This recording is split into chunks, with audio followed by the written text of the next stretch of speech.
Hello and welcome to this Wednesday live stream that will hopefully improve your English. That's why we're here. And if this is your first time watching, my name's Craig. I write material for mansioningles.com and you can study English there for free. We have lots of courses and material that you can access. And we also have a podcast over at inglespodcast.com. And that's also a free resource that is published every Sunday on the website inglespodcast.com or wherever you listen to your podcasts. And if you're not listening to podcasts to improve your English, you should be. And joining me, it's free. Why not? And It's joining free. me there That's on good. my right is my good friend Lynne. Hello, Lynne. Hello, Craig. How? Well, I know how you are because I spoke You to asked you me earlier. before we I recorded. asked you before, but you're well, aren't you? Yeah. Yeah. So if you don't want to listen to podcasts and you want to have an English teacher, then you can come to me at putitlikethis.com. Although I often use podcasts as well as material to start conversations with too. So if you haven't joined us before, then I'll just tell you a little bit. My website is putitlikethis.com. I'm an online English teacher, and I really make tailor-made courses to try to help you find your own voice in English. So depending on what you need your English for, then I design different types of courses to try to help you be able to get to your objectives as quickly as possible. It can be exam-based courses, or it could be maybe you're a teacher of English and you want to improve your pronunciation, or maybe you want to improve your skills teaching in CLIL classrooms. Or maybe you like English just for general purposes, of course, business English as well. If you go to my website, you can find out more details about the different types of English that I do work in. And then contact me if you want classes. Yeah, for sure. And we are broadcasting this live stream a little bit earlier this Wednesday. So if you didn't notice that, you're probably watching the replay. It's just today. So we'll be Yeah. back on the 19th of April at the usual time of 8 o'clock, 8 p.m. European time. It's just today. We're recording a little bit earlier. And if you are watching the replay, thanks for spending time with us. And remember to comment, because we do go in and look at the comments that you write in the chat after this goes out live. Lynne, Yes. what's the topic today? Well, the topic today is manners. And I can see, to start with, that we have already people who have very good manners when it comes to punctuality, because there we've got already in the chat Caroline. Hello, Caroline. Hi, Caroline. Hema. Hi, Hema.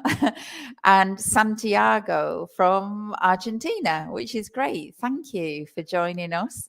And also for being so punctual, because we have changed the time of the class, as Craig said today. Yeah, So we're going to talk about see you. manners today. And do you think it's important to have good manners? Do you have good manners? Is it important nowadays? Of course I do. I'm English. Yeah, you're English. So you do, manners are important to you, are they, Craig? They are. Yeah, I think that's got more to do with my age, perhaps, than my nationality. I think things have changed over the years, and we'll talk about that later. But my parents told me it was really important to have good manners and be respectful. So I think it is important. And I think there is a strong connection with language learning and manners, because maybe when you are speaking English, if English is not your first language, then maybe the way you come across, and that phrase verb to come across, which it means the way people perceive you, their perception of you as a non-native English speaker, might not be someone of good manners. So we think it's really important to speak about this topic today of manners. Yeah. But I also think, Craig, you said, oh, yes, I think manners are important because I'm English.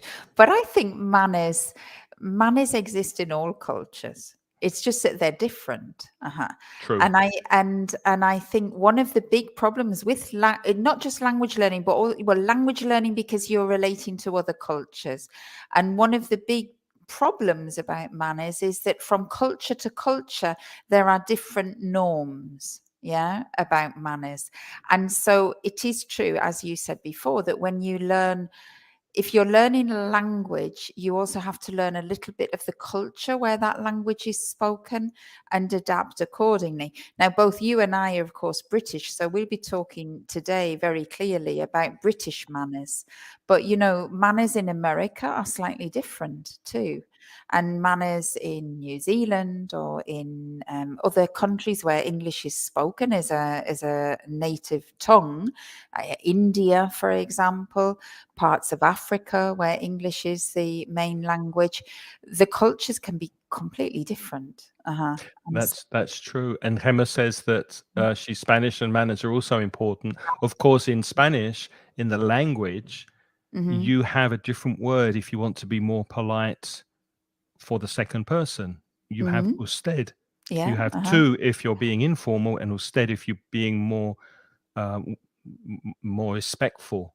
And we don't exactly. have that in English. You is No. you. We don't have that. So we use other words. We use other words to say it. And that linguistic thing is ingrained in other languages too, like in German and in French it exists. I believe in Italian too, I believe, yeah.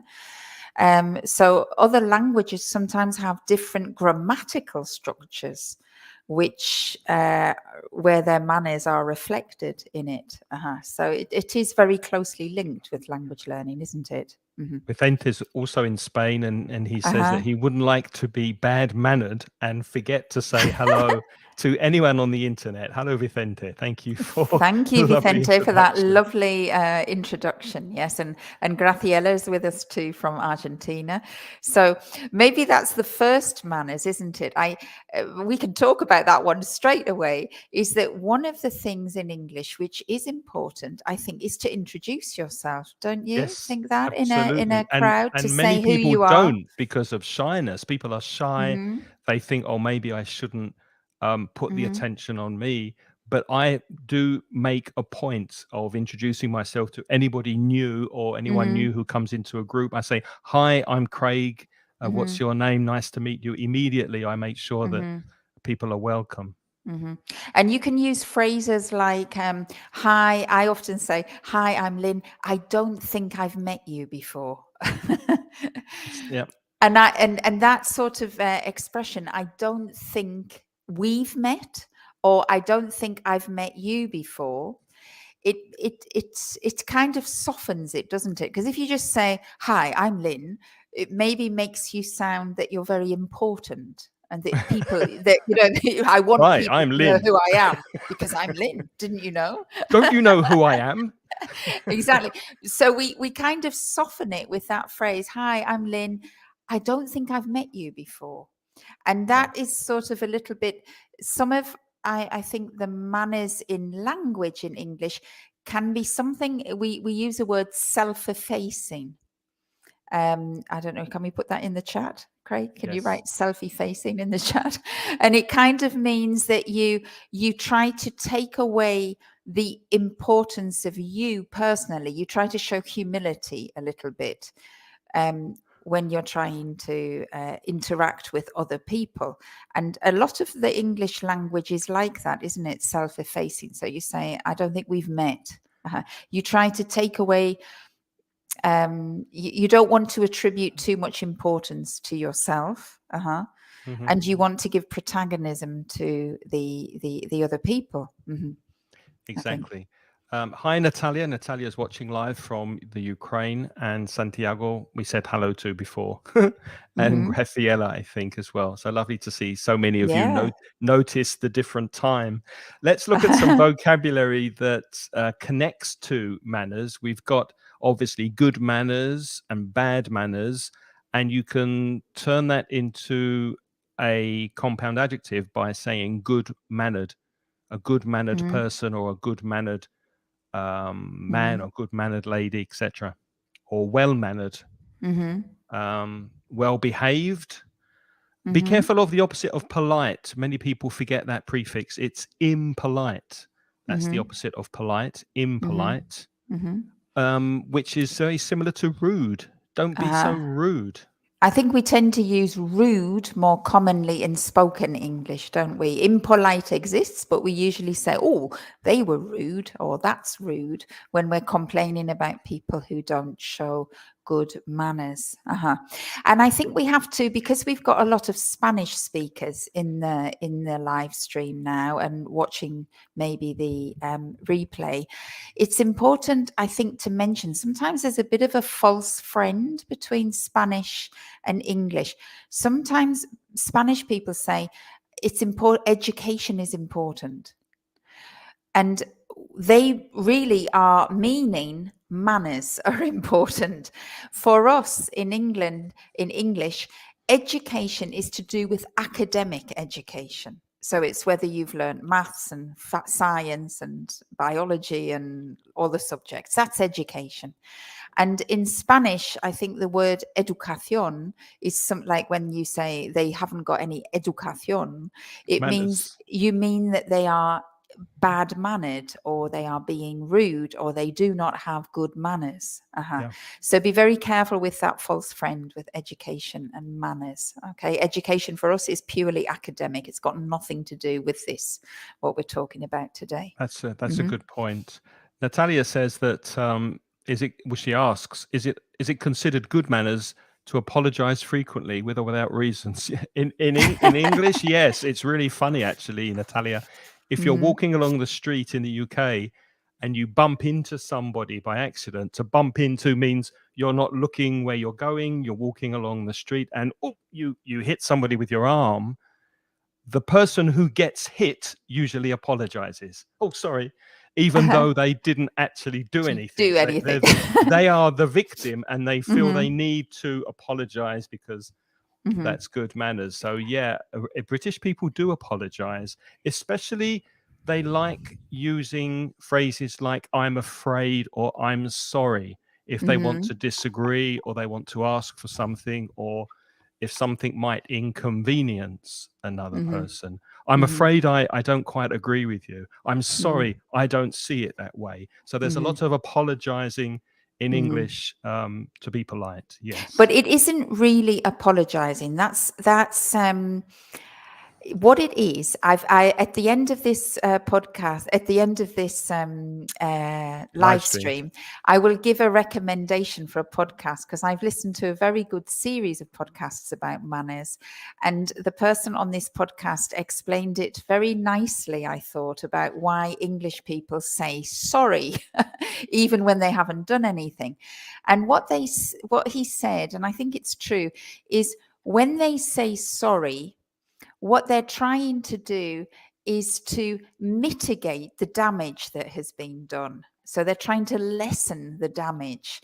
So, and they're trying to offer, there is this phrase in English, to offer an olive branch. They're trying to offer the other person an opportunity to make things right. Okay, so that the other person has wronged you. They've stepped on your foot, or they've taken the place in the queue in front of you without realizing. And when you say sorry, but I think it's my turn, you offer, it's a conciliatory tone. So you are trying to diffuse the situation. To diffuse the situation is to take out the violence or the aggression in the situation, and you're offering an opportunity to make the situation good again. When you say, I'm sorry, but, or I'm afraid, but. Of course, it does not mean that you're apologizing. It doesn't mean for 1 minute that you are sorry for anything. And nobody believes that you're sorry for it if you haven't done anything, right? But that is, if you like, when somebody says to you, sorry, when they bump into you, they are giving you a cue. A cue is what actors give. I'm getting a bit lost now, aren't I? But on this stage, in when actors are saying the play, they're reciting the play, they remember the beginnings of lines, and that's what helps them to prompt to remember what to say. So when somebody says, I'm sorry, they're giving you a cue to apologize. That's your tip. Now you're on stage. Now you apologize to me because you stepped on my foot. If you don't do that, then you're in trouble. Then you have broken the rules of the manners, haven't you? Yeah. And just to clarify, that's CUE, to give Mm-hmm. someone a cue, like an actor on a stage, and not to stand in a queue, which is QUEUE. So the same pronunciation, different word. I'm Yeah. sorry. I think I've just confused everybody by my intervention there. I'm But sorry. but I've been writing the vocabulary, which I think is Uh-huh. very useful, to bump into, to give someone a cue, to mitigate the situation, to Uh-huh. diffuse, like The a bomb. You situation. Yeah. diffuse a bomb situation. So it's all very good Mm-hmm. vocabulary.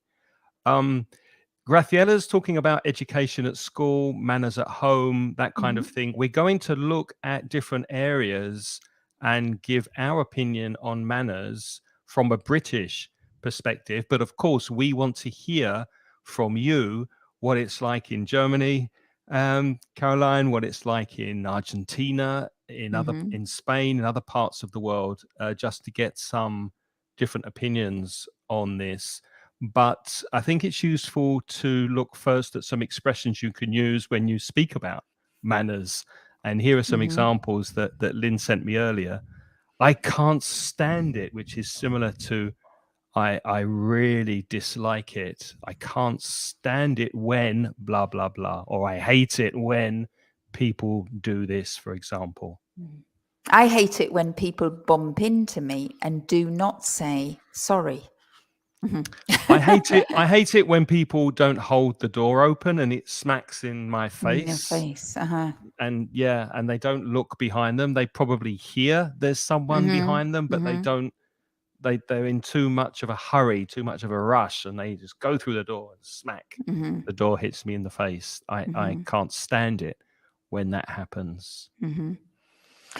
And then you can also say it really gets on my nerves when. Uh-huh.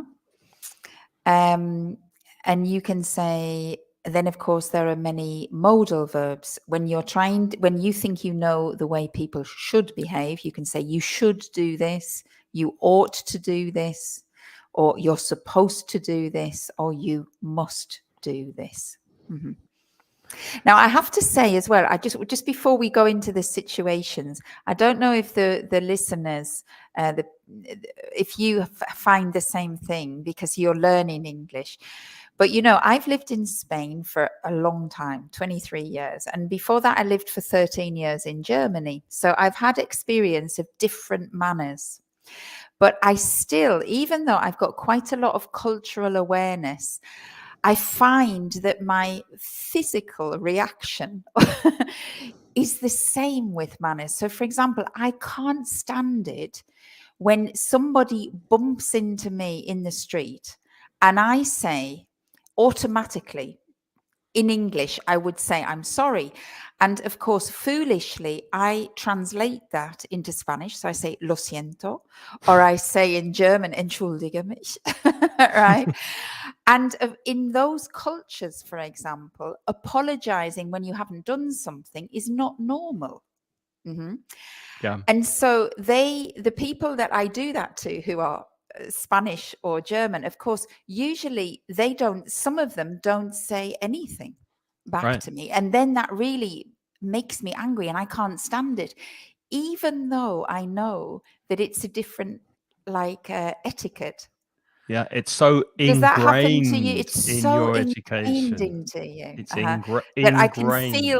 I can feel the blood boiling in me, even though, and that happens a lot with manners. Do you find that too, Craig? That even though you've lived in another country for so long, there are certain things that still Yes, and we're going bother to you, talk. even though they shouldn't. Uh-huh. Yes, and we're going to talk about manners on the road when you're driving. And one thing in a similar way to that really bothers me here is when I stop for somebody to cross the road, for example, or if I stop for another car so that they can come out and they don't acknowledge and lift their Uh-huh. hand or just say, you know. And in England, that's very common. It's People very common, isn't it? acknowledge that you Uh-huh. do something out of manners, out of courtesy. And Uh-huh. here in Spain, they just completely ignore it. Mm-hmm. And I think, oh, well, yeah, Mm-hmm. okay. And it's weird because there's no reason why they should. Uh-huh.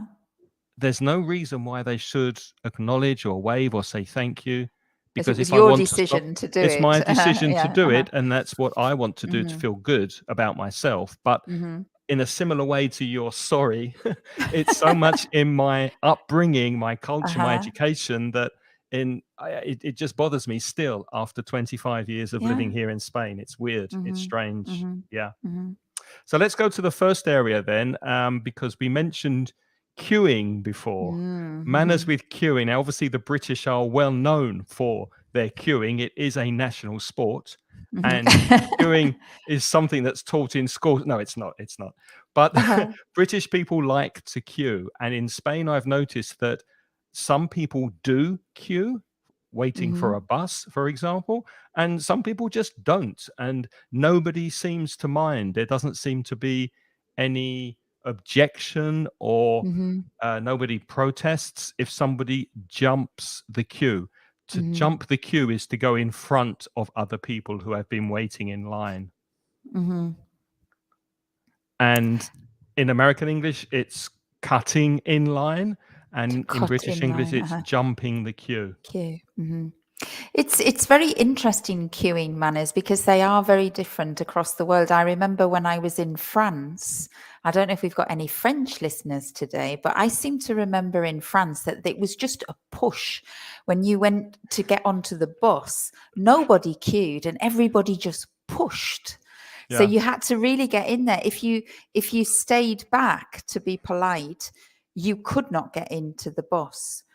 But in Spain, it's not quite like that because I found, Craig, in Valencia, that when you go to a place, there is no physical queue. So you don't see a line of people. But you But ask, you there is a communicate. queue because the people ask, ¿Quién es la Yeah. última? Who is the last Who is the person? last one? And people then acknowledge yo, and then you go, okay, I'm after you. And Which then is you nice wait. because there's communication. Oh, There's people absolutely. speaking And to that each is, other. I think that is the manners in Spain. And when people have jumped queues, I have noticed in Valencia that people do complain. They say, excuse me, no, I was before you. They say that. I don't dare because my Spanish isn't good enough. And I'm scared of getting into a fight. So I just let them go. Natalia's from Ukraine, and she Mhm. says that in her country, Ukraine, people value politeness, respect for elders. That's a nice expression. Mhm. Very Elders good. is nicer, is a nicer expression than old people. Wow. Elders. And hospitality. It's common to greet people with a handshake Hmm. or a kiss on the cheek. That kiss on the cheek is also something that I was very pleased that it kind of disappeared during COVID, during the pandemic, because I have never felt 100% comfortable kissing people who I don't know, who I've On never the cheek. met, as a greeting for the first time. I'm Mhm. fine if I see you, Lynne, and we might kiss on the cheek Mhm. because we know each other and we're good Uh-huh. friends. But when you're introduced for the first time, why would you get so close and invade their body space to kiss them on the cheek? I'm so It's glad. against. I don't like it. I'm sorry. I don't like I'm it. so glad that you've modified that because I was feeling terrified. I was thinking, oh my God, every time I see you, I always kiss you on the cheek. No, that's different. Because it's, look, some guys I Uh-huh. meet and I shake their hands because I don't Uh-huh. have a very close relationship with them. And some Mhm. guys I hug because I like to Mhm. hug, but only if I feel that strong connection Mhm. with other Mhm. men. And Mhm. men hugging is not something that's very common, but there are some very close friends that I like to Mhm. hug. Mhm. And I think it depends very much on the relationship. But the first time you meet someone Mhm. kissing, I'm not Well, very. I think I got used. I don't mind that at all, but I think it's also a bit of a difference. Even though we're talking about British manners, I think these manners also change regionally because I'm from the north of England, you're from the south, and in the north of England, it was very familiar to kiss people once on the cheek, Yeah, not but you're necessarily Northerners chain. are. Northerners are friendlier. Northerners are Yeah, much friendlier not than Londoners. necessarily strangers, not the first time, but with very little, you didn't have to know people really, really well to give them a kiss on the cheek. And so when I moved to France, I remember the first place I went to in France was in Brittany, and you had to kiss people 4 times. Well, Yeah. And I was astonished, and I was at a you family party with 16 people. It took half an hour for everybody to say goodbye because it was 4 as soon as kisses you everywhere. as soon as you say hello to everyone, it's time to say It's time to goodbye. say goodbye, and you're just kissing all the time. But I don't know. I got very used to it, and then I lived in a different area of France, and it was 2 kisses. And Yeah. so when in Germany, it wasn't done at all. In Germany, it was very distant. If you go in for kisses, that's not done. So in the time when I lived in Germany, I had to keep my distance. But I don't know. That's something that I find I can adapt to quite easily. I have no problem with it. Caroline, was it difficult to you to do the kissing thing coming from Germany Mm-hmm. when you first came to Spain? I know Caroline's in Alicante. She's been in Spain for a while. She has Natalia, just said something there, though, about yeah, bumping into people. yeah. I just wanted Can to you make see that? sure we've addressed what Natalia said, Sorry. because she said it's considered impolite to arrive late for appointments or meetings. Yes, that really, I can't stand it when people constantly arrive Come late. late No. for meetings. I Yeah. don't like that at all. Yeah, Caroline says she hates it when somebody bumps into her, because in Germany everybody tries not to touch people. Yeah, that's social That's distancing, yeah. protecting your personal space. Space. Yeah, Mm-hmm. that's very strange. I can remember when I started teaching, just 2 months after arriving here, one of my students in my class during the break came up to me and he put his arm around me and he came up to me really close. He said, "Craig, I'm really sorry. I haven't done my homework." Now, there are 2 things wrong with that.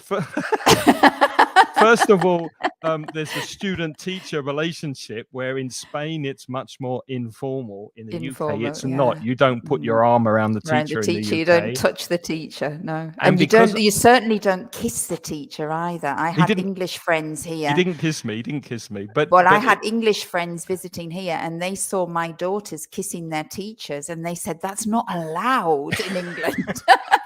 You would be taken to the police if the teacher kisses a child.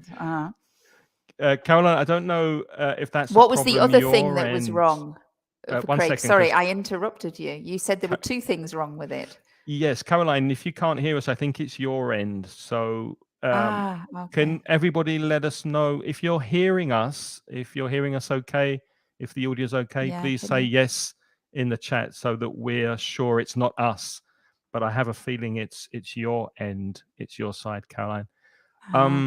The second one was, yeah, the first thing was, and then the second thing was, I had just come from England, the English culture, where we do keep a space around us. We don't like people invading our personal space, coming too close to us. So it was something I got used to over time, and now it doesn't bother me. But initially, in the beginning, it really bothered me when people came up so close Very, and, very close. touched me. Yeah, it was Yeah. difficult. Yeah. Yeah. Yeah, Gemma, yes. Natalia, yes. So it's you, Caroline. Try maybe going out and coming back in again, or doing something. So it is your problem with the audio. Maybe we can come back to her comment. Oh, well, you've heard afterwards. Okay. All right. So queuing manners. So what about in Argentina? Nobody's told us in Argentina. What is the protocol for for queuing in Argentina or in Ukraine? Because, for example, I mean, we've mentioned the Spanish one. I think that there is a kind of order in disorder. So my impression of Spain is that you often don't see physically the queue, but the queue really does exist, and people are aware of the queue. Yeah, I know. I mean, I've been in Argentina for a couple of weeks, and I noticed that they are very polite. They use usted a lot more than they do here in my area of Spain. And I remember lots of queuing. Yeah. in Argentina. I think they do queue quite a bit, but please let me know if I'm wrong. Mm-hmm. Mm-hmm. I like queuing. I think queuing is Mm-hmm. good. Mm-hmm. I like practical queuing, and I remember once in Spain having to queue for a long time for theatre tickets. And these theatre tickets, they were only sold one day, and it was very traditional in the area where I'm from that people would go on that day and they bought tickets for the whole year. And a neighbour said to me, "Oh, but the ticket office opens at 4 o'clock, but you have to be there at 9 in the morning." And I said, 9 in the morning until 4 o'clock. And they said, no, that's no problem. You get into a group. And so there was like a group of like 12 people that you knew beforehand. You go at 9 o'clock, you find your place in the queue. You tell the people in front of you and behind you that you are a person of 12. And then the 12 neighbors used to have like, I'll be 9 till 10, you'll be 10 till 11, you'll be 11 till 12. And so the 12 people took turns to stand in the queue. It Makes was really sense. quite Yeah. fascinating. I found that quite elaborate. Makes a lot of sense. Graciela, who is from Argentina, says that people try to jump the queue or cut in line, as the North Americans say. That surprises me. I don't remember that, but Well, maybe I was lucky. I think all over the world there will be people who try to jump the queue. That's why we have a word for it, because there's always somebody who wants to do it. The majority of people follow the rules, but then there are always some people who don't follow the rules and they have bad manners. So that's queuing outside a restaurant. Let's go inside a restaurant now and talk about table manners when you're sitting at a table eating in a restaurant, for example, because I think our manners change when we're in public. Mine certainly do. So what's acceptable in restaurants in the UK? My dad was always very keen on correct table manners. For example, I had to ask permission to leave the table when I was a child. I had to when I was a child, always. I could never leave the table without asking permission. Please, may I leave the table? That's what I had to Can say. I leave Did the you say that? table? Yeah. And I had to use my knife and fork properly, hold my knife and fork properly, push the food onto my fork. I was taught table manners by my parents at a young age. Never at school, but at home, yeah. No, me too. Table manners. You because the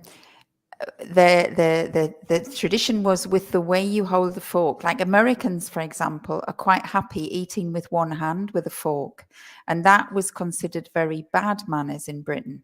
So during the meal, you have to have both hands holding the implements, the knife and the fork. Knife and the fork, yeah. And then with the fork, I remember a manner that we learned, which is the one you've mentioned, that you can't use your fork like a shovel. So your fork, you can't, a fork has a sort of, I should have brought a fork in, shouldn't I? But a fork has a handle, and then there are the prongs like that. You can't use your fork like that, like a spoon. No. You had to invert your fork so that the prongs pointed down. And if you had something like peas, which were very difficult to prod, then you had to squash the peas against the fork and then put your fork in the mouth with the prongs down. You were not supposed to put the prongs up in your mouth. It took so long to eat peas. It's like going to eat Chinese food and only having one chopstick. Takes forever. Yeah. But one thing, it's strange. Do you still use your fork like that? I can't remember the last time I had peas, but yes, I do. I know, I do. I think it's because it's been ingrained in you from being a child, and it's something that you don't. Because I know that, for example, in Spain, that's not the case. Because Spanish people have said to me, "What are you doing with you eat paella like with that? the peas?" No, I don't. I eat paella the You Spanish with a way, like a shovel, like a spoon. shovel. Exactly, like a shovel. But maybe because I'm in Spain and that's sort of acceptable. But if I have peas on my plate, I find myself trying to squash them against the prongs. Let's practice some of these expressions and words because I can't stand it when I see Mhm, young children running around a restaurant um, and disturbing other people who are eating. I don't know if you mm, feel the same. I think if children want to play, they should go outside. Now, that's maybe quite selfish of me. I don't have children. I know it's difficult sometimes to control children and to mhm, get them to sit at the table for a long time when they're very young. But it does get on my nerves when children are playing and shouting and running around mhm. when people are sitting down eating in a restaurant, in a No, public that I place mean, in a I restaurant. do have children, and that also bothers me, Craig. I don't think that that's polite. It's not fair to the other people.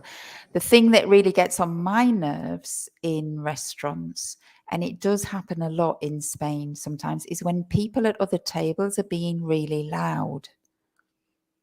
Hmm. Hmm. But that's There's very something to cultural, isn't do. it? It's cultural, it is.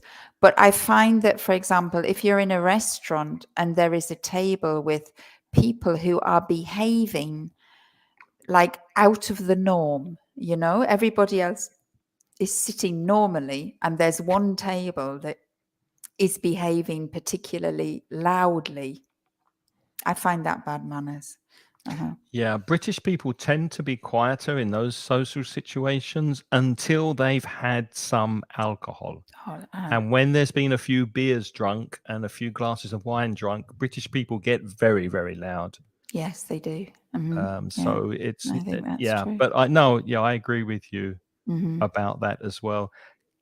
Caroline's okay because she doesn't eat peas, so no problem. No peas, no problem. There's What do you do with sweet corn, though, Caroline?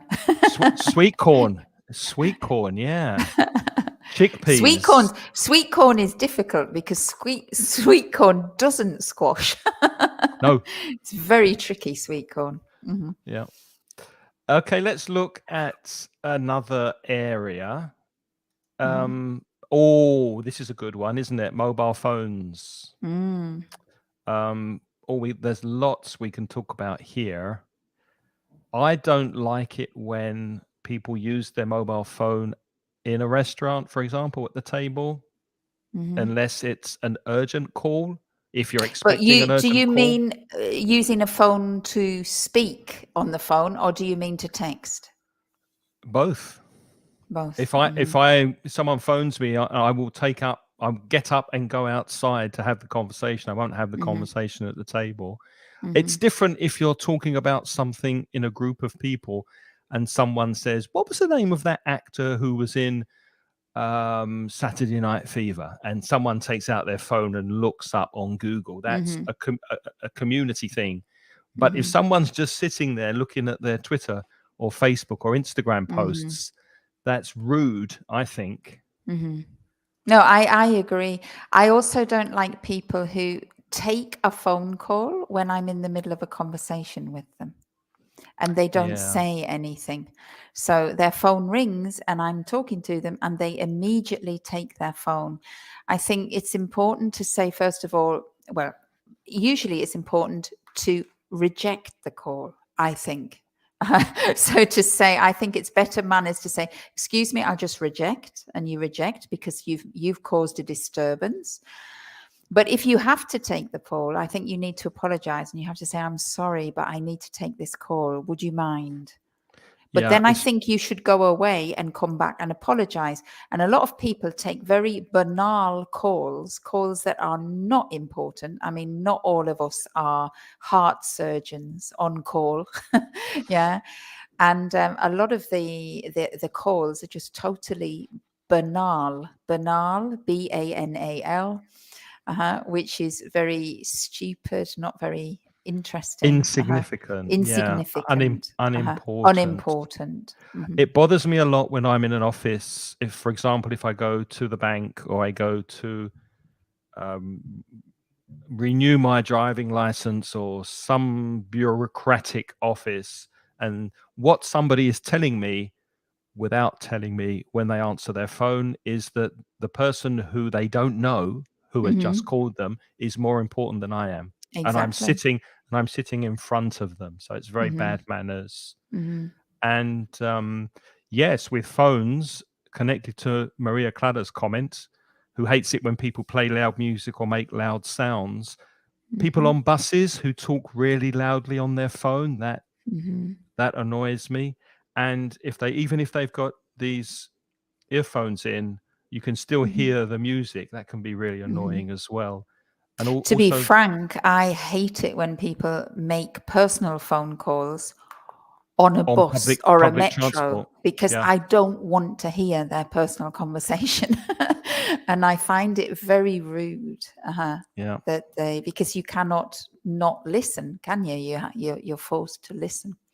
Hmm. Going back to the last topic, Hemma says that her parents were complimented as Hmm. well. You can say they were complimented in a restaurant for how well behaved my siblings and And I was at the table. Yeah, table. Yeah. well done. And I think that's very nice as well. Um when I had my kids when they were small, that also happened to me that a couple of times strangers congratulated me or complimented me, and they said how well behaved my children were. And do you know that is a very small thing that you can do, but it does help parents a lot Hmm. because at the end of the day, I'm a people pleaser. So when people say that to me, I try even harder that my children are even better behaved. Yeah. But it's a very positive thing. And I have noticed that. And I want to try and do that too. When I see kids that are behaving really well, it's a very nice thing to do, to compliment the parents on how well they have done with bringing up their kids. Because if you've got kids, him has got children, it's really hard to bring your kids up because you're constantly saying to them, do this, do this, do. It requires an awful lot of persistence Yeah. to bring up kids with good manners. And so it is kind of nice if people can occasionally compliment the parents on doing it well. I always make a point of doing that, not having kids myself. Young Mm-hmm. children very often annoy me, but when they don't, and when they're Uh-huh. well behaved, I make a point of paying a compliment To to the children and also to to the the parents. children, That and to the expression is parents. Yeah, also in the chat, to pay a a compliment. compliment. Yeah. Hmm. I think Karen is talking about sweet corn. It's not her cup of tea. Can't eat tea with a fork, Caroline. Ja- Oh my. Jacobo says it can be annoying when people eat at the cinema. Yes, and make a lot of noise. I Uh-huh. hate Yeah. that. That's really annoying. They're Uh-huh. eating popcorn behind you or Hmm. next to you and talking And or looking talking. at their phone. They're looking at their phone Hmm. during the film. Why? Why did you go to the Hmm. cinema if you're looking at your phone? I don't understand Hmm. it. Hmm. And Natalia hates it when people chew loudly. Yeah, that can be Yes. annoying. And also With their mouth eating with open. mouth open. That was something we were taught as kids. You must not eat with your mouth full. Do not eat when your mouth is full. So if you have anything in your mouth, you Do not shouldn't. talk, you mean, Do not not eat. talk. Sorry, not do not eat. No, no, sorry. Do not talk with your mouth full. Don't talk with your mouth full. It's awful, isn't it, when people have a mouthful of food and then you see it all when they're talking Yeah, to you. yeah, it's That's horrible. very rude. I think that's pretty rude in all cultures, isn't it? Yeah, I think so. Speaking with your mouth full. Some of Al these things are quite practical, aren't they? I think they're things that Although people. there are some cultures in which burping is a compliment and it's not Hmm. rude.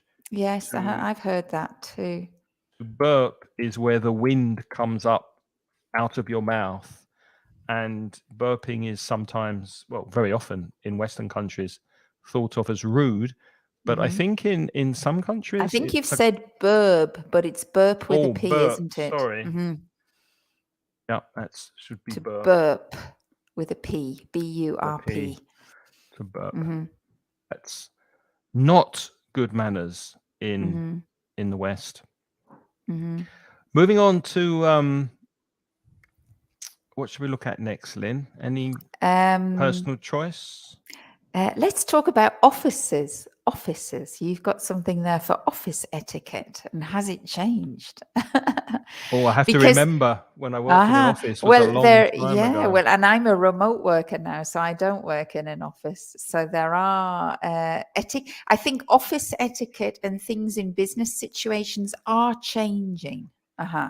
And one of the interesting things was actually when remote working and video calling and online working came into being, because there was a lot of comments in social media about, for example, Zoom etiquette, they called it, didn't they? What is Zoom etiquette? Well, Zoom, obviously the Mm-hmm. online conferencing, and they were talking about how you should be dressed, Mm-hmm. whether you should have background noises, whether people should see your dog going back and forth when you're in an online meeting.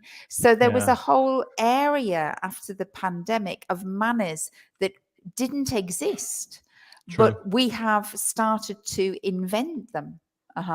With remote working and Zoom calls.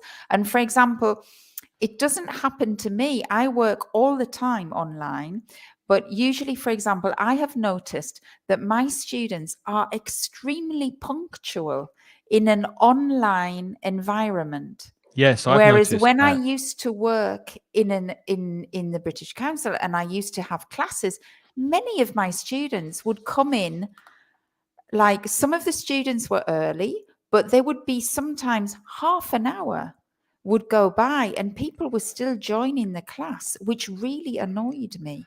Yeah. And I started with my classes in the British Council to say on the very first day, I have 3 rules. There are 3 things which really annoy me.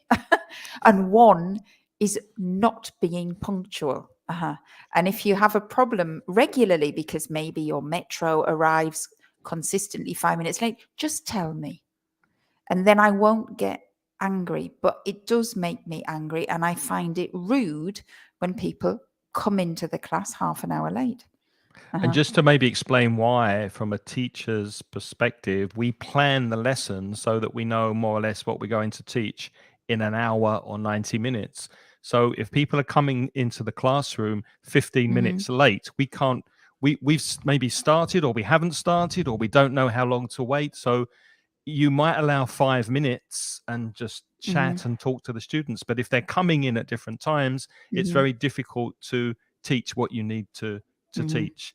But No, I and agree with you. my problem with it was not for me. It was for the other students who arrived on On time. time, They were yeah. constantly losing minutes of their class because I was having to explain again to somebody what the task was. Yeah. And that it was I felt very bad for the people who were on time. So I found that really rude.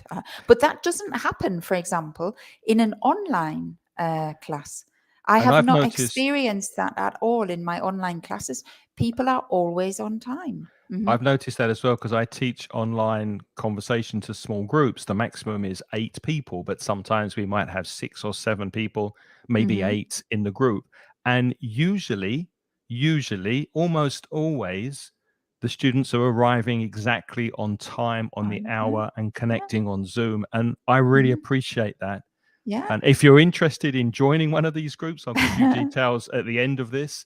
But I think I've been really, really impressed at people's punctuality from all different cultures, because I Yes. don't No, only teach no, Spanish speakers.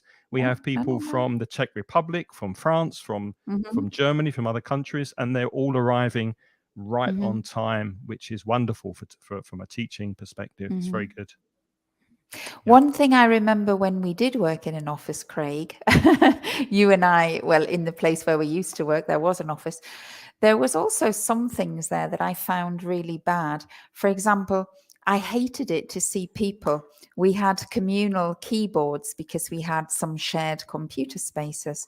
And I hated it when I saw my colleagues eating Yes. over the keyboard. It Yes. really bothered me. me too. So you go to type and there'd be crumbs and bits of sandwich and things on the keyboard, and it was disgusting. Yeah, that's horrible. I never eat at my computer at home. I don't let my wife eat when she's using this computer here because it's a work area. It should be clean. It should be not full of olive oil and grease and peas all over the place. Yeah, well, I mean, I wouldn't eat like a big thing, but sometimes occasionally I have snacks, but this is my workspace. I don't share this with anybody. You're lucky. So occasionally I have a cup of tea, which I've had here, or I might have, I don't know, something a bit of fruit or something like that. But the thing is, it's my keyboard. The thing that really grosses me out, we say, to gross you out, which means I'm keeping you busy, aren't I, Craig, with all this vocabulary today? But the thing that grosses me out or freaks me out is to think that people have been licking their fingers and touching food and then smearing it over the keyboard, and then I have to touch it afterwards. or doing something worse if they're on their own. Anyway, we won't dwell on that. Caroline says punctuality is kind of respect. Yes, it's respecting people's time, and time, as I think we all agree, is our most valuable resource. And if you have to wait for people, then you're losing your time, and it is a lack of respect. 100% in agreement, Caroline.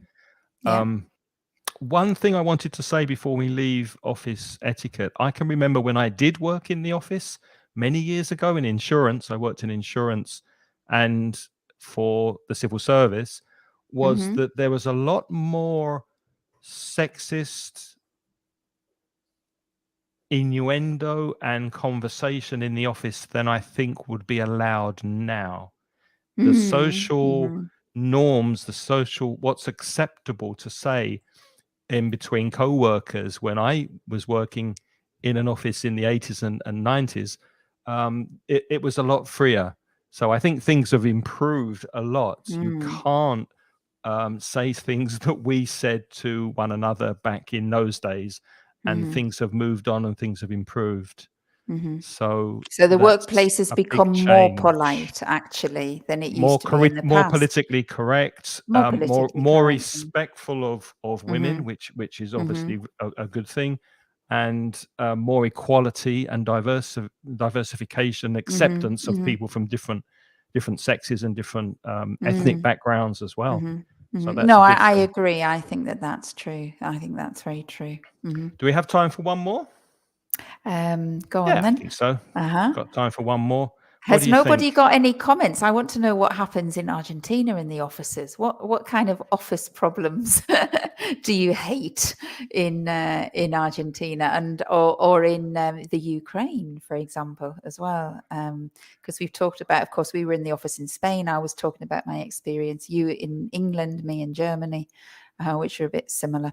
I also found, sorry, there's one more thing that I found interesting. When I give you this link to this BBC series, they made a distinction between the word etiquette and manners. And it's quite interesting. They said something like, if I've got it right, if I remember it right, they said something like that manners enable us to cooperate together in a civilized way. So we have manners, for example, about punctuality because it respects the other people's time. And we have manners, for example, about diffusing the situation. If you have some kind of bumping together in the street, there is a way to resolve a potential conflict. So that manners are very much a useful set of rules that cultures or communities agree on to try to keep us all harmoniously working together.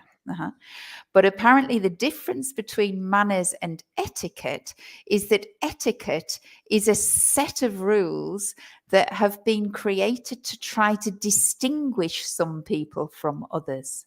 So, for example, table manners, like the rules we were talking about with the fork, right? That actually doesn't make any difference to anybody. But there were etiquette guides, and it was usually from groups of people who wanted to, usually the aristocracy wanted to separate themselves from the proletariat, class system. the Yeah. class system.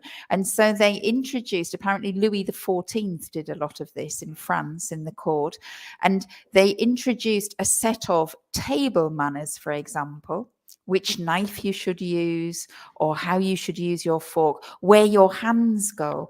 In Germany, it's very common for your hands to be on the table. And in England, during a meal, and in England, it's the opposite. Your hands should be under the table, never on the table. And never elbows. And never, well, elbows has a reason, because elbows, you take people's space if you put your elbows. But I mean, where your hands are really doesn't matter, and how you use your fork doesn't matter. And on this program, they made the distinction between etiquette and manners, which I think is a nice distinction, because there are rules of etiquette that I just reject now, you know? Yeah, me too. Whereas there are other rules of manners which I find have something to do with respect. Mm-hmm. Yeah, absolutely. Mm-hmm. Yeah. I think we'll leave it there because we're nearly out of time. But this is a very interesting topic, and maybe we can revisit it and discuss other areas. We wanted to talk about making eye contact and looking at people and staring, public transport, driving, showing public affection. So maybe we can put a pin in it, as they say, put a pin in it and revisit this topic later. Well, maybe you guys today who've heard this on the live stream, maybe you can just let us know if you think this is interesting for another class at some later date or not, if you want part 2. Let us maybe know. I've been talking too much. I've been talking a lot. I beg your pardon. I've maybe been a bit rude today. No, not at all. It's been really interesting to hear your take, what you think, and also people in the chat. So if you'd like us to revisit and talk about this again, then let us know. We will be back again, but not until the 19th of April. So that's the next live stream we're going to do, taking a little break. 19th of April, which is a Wednesday. Let us know if you want us to revisit this. And also on the 16th of April, which is a Sunday, and the 18th of April, which is a Tuesday, that's when my next course starts for conversation. So if you'd like to join a small group of motivated students with me and improve your fluency, your pronunciation, your vocabulary, and improve your confidence and your fluency in speaking, send me an email and I will give you all the information. So I will put my email in the chat, and I think I have my email also somewhere here. Send me an email, say, Craig, I'm interested in your course, and I will give you information. Mention teachers@yahoo.es, and that's also going in the chat. Okay. Anthony? Okay. I actually wanted to give a link to that program, the podcasts about manners as well, if any of you are interested in listening more. But unfortunately, I can't enter the chat. So maybe at the end of when we stop the stream, you can put it in the chat and people can see it. Did you send me an email about that? I did. I can send you a quick email now if you like with it. I've got the link here. Maybe you can send it to me. Maybe you can just put that in, and while you're putting that in, I'll tell them about put it like this. Can I? Yep, send me an email. While you're sending it to me, Jacobo says he thinks it's important to be kind to people. Yes, and say thank you, please, excuse me. Many people are not considerate and prefer not to say these words. Yes, it's a changing society, isn't it? And the older I get, the more it seems to be changing. But I think what Jacobo said is really important, because I think those words, thank you, please, excuse me, at the end of the day, they're just words. Doesn't cost anything. What they do is they show that you see that the other person is a human being. And I think, especially in the day and age of phones where everything is kind of virtual, people don't see each other as human beings. So I think those little words, it just sort of shows people, like the way the lady from Ukraine said that they shake hands, or Kiss, yeah. it recognizes that I'm a human being, you're a human being. That's very nice. That link to the BBC podcast is in the chat. Have a Thank you, listen. Craig. It's very good, and that will improve your listening skills, and you'll learn something from that as well. So thank you very much for being with us. It's been a lot of fun. And don't forget, if you want a private teacher to help you with your English, putitlikethis.com. What can people That's find there, me. Lynne?